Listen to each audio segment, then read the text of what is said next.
Hello. I finished the Bttrfly Lampshade last week, or maybe last Saturday. Oh, I think it was last Saturday, and it was a slightly discombobulated listen for the last little bit, and I was like, oh, I should really go back and re-listen to some of it, and tonight was a good night to do that because there was very little else that I was going to have audio-wise, and I didn't want to start a new book. So I went back and I listened to the last 10 tracks of the Bttrfly Lampshade by Amy Bender, 57 to 67, and then 68 is just like the credits. And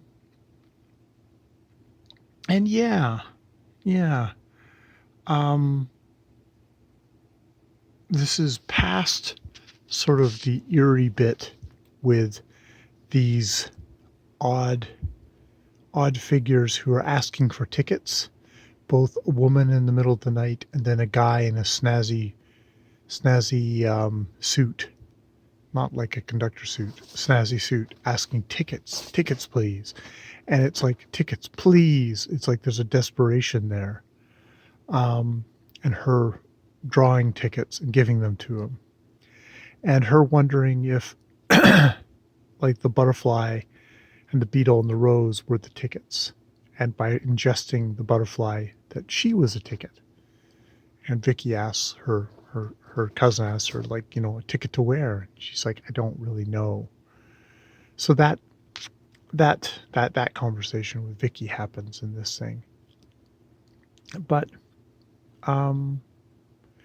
you definitely get the sense like all this is about this novel. It's about this rupture with her mother, this jarring, sudden separation.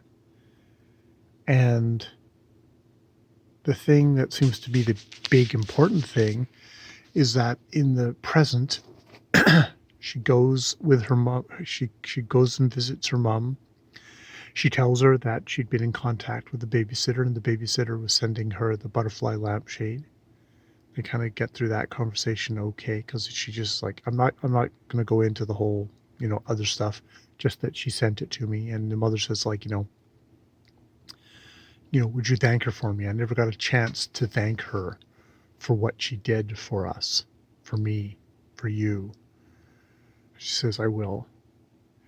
And her mother asks her, like, I'd like to go to the airport with you. And she can tell it's kind of a practice thing. Like, this is kind of something she'd been building up to.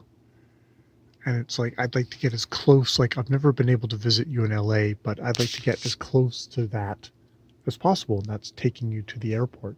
And takes her to the airport, takes her all the way up to the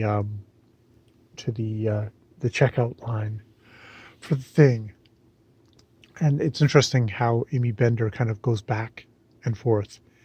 And like, we go up to this, we do this, and then there's a little bit stuff about afterwards, and then we go back to this again. And indeed, this is the last thing, is like going up, getting through the TSA guy saying, you're clear, which is a little bit on the nose.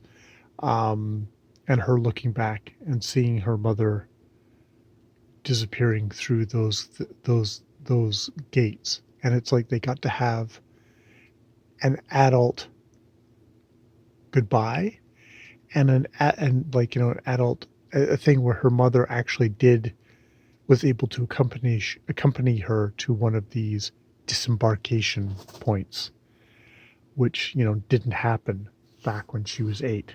Back then, others had to take her and do those transitions with her, but not her mother. And it's like, and that's the moment that, she's now in LA, and this is her home. She's made it her home, like her mother has made Portland her home. Yeah. Yeah, and it's kind of quite beautifully understated and quite beautifully small.